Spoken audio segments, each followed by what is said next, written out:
అదే RTV app వార్తల్ని క్షణాల్లో చదివే అవకాశం ఉంటుంది. ఒక న్యూస్ పేపర్, ఒక టెలివిజన్ ఛానల్ మీ చేతుల్లో ఎప్పుడూ ఉంటాయి.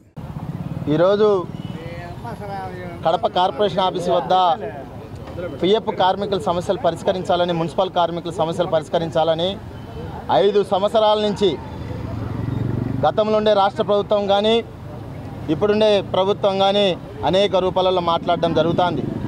అనేక రూపాలలో ఆడే సమస్యలు పిఎఫ్ ఈఎస్ఐ సమస్యలు పరిష్కరించండి, తండ్రి పేరు తప్పుంది, బిడ్డ పేరు తప్పుంది, చనిపోయిన కార్మికులకు కానీ పిఎఫ్ క్లెయిమ్ కావడంలే, పింఛన్ రావడంలే, అనేక రూపాలలో మేము అనేక రూపాలలో 5 సంవత్సరాల నుంచి అడుగుతా ఉంటే ఈ కార్పొరేషన్ ఆఫీసు అధికారులు కానీ పిఎఫ్ అధికారులు కానీ ఈరోజు సెంట్రల్ గవర్నమెంట్కి సంబంధించిన పిఎఫ్ అధికారులు మా డబ్బులు ఉన్నాయా లేవా, మా డబ్బులు ఏమైనాయి, మా డబ్బులు కడతానరా లేదా, ఆప్ కాస్ అని ఒక కొత్త పేరుతో చెప్పి ఈరోజు మేము ఏదన్నా లోన్ పెట్టుకోవాలన్నా, చనిపోయిన వాళ్ళ జట్టు క్లెయిమ్ కావాలన్నా గుంటూరు పోవాలి.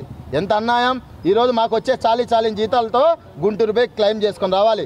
ఒక్క ఎంప్లాయీ పోతే దగ్గర 5,000 రూపాయలు ఖర్చు వస్తుంది. మేము ఒకటే అడుగుతున్నాం, పిఎఫ్ అధికారులు కానీ కార్పొరేషన్ అధికారులు కానీ, మీరు ఏం చేస్తున్నారు? తండ్రి పేరు మా నాయన పేరు తిరుపాలు ఉంటే దాంట్లో ఏ ఉంటుంది, బి ఉంటుంది. అట్లా తండ్రి పేర్లు బిఏతోనే ఉంటారా? అనేక రూపాయలను మేము చెప్తూనే ఉన్నాం. అట్లే కొత్త కార్మికులు ప్రైవేట్ ఏజెన్సీలోనో, వీరభద్ర షాప్లోనో, షాపింగ్ మాల్లోనో పనిచేసే వాళ్ళకి ఈఎస్ఐపిఎఫ్ ఉంది. కడప నగరంలో 400 మంది కొత్త కార్మికులు, కోవిడ్ కొత్త కార్మికులు. కడప నగరంలో కడప కార్పొరేషన్ ఆఫీస్ మున్సిపల్ కార్మికులు ధర్నా కార్యక్రమం చేయడం జరుగుతుంది.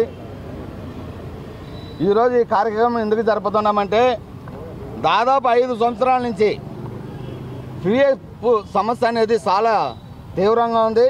కడప నగరంలో ఆఫ్కోర్స్లో కార్మికులకు అందరికి కానీ, చనిపోయిన కుటుంబాలలో కానీ కనీసం ఇంతవరకు డబ్బులు బెనిఫిట్ అనేది రాలేదు. చనిపోయిన కుటుంబాలకి కనీసం వాళ్ళకి రావాల్సిన పింఛన్ కానీ డబ్బులు కానీ ఇవ్వకుండా ఈరోజు 5 సంవత్సరాల నుంచి నిర్లక్ష్యం చేస్తూ ఉన్నారు కార్పొరేషన్ అధికారులు. ఎందుకంటే 3 నెలలకు ఒకరిని సీట్లు మారవటం, తండ్రి పేరు తప్పు, లేదంటే భార్య పేరు తప్పు, లేదంటే కొడుకు పేరు, వీళ్ళందరి పేర్లు తప్పు ఉందనేది అన్నీ తీసుకొని రమ్మంటారు. పాస్బుక్ కానీ, లేదంటే మా నాయన వాళ్ళది ఆధార్ కార్డులు, మా నాయన వాళ్ళది జేజప్పలది ఆధార్ కార్డులు, ఇవన్నీ తీసుకొని రండి, రేషన్ కార్డులు తీసుకొని రండి, అన్నీ తెచ్చిచ్చిన ఒకళ్ళు ఉండి తెచ్చిస్తే అవన్నీ కానీ ఇప్పటికీ దాదాపు 5 సంవత్సరాల నుంచి పెండింగ్లోనే ఉంది.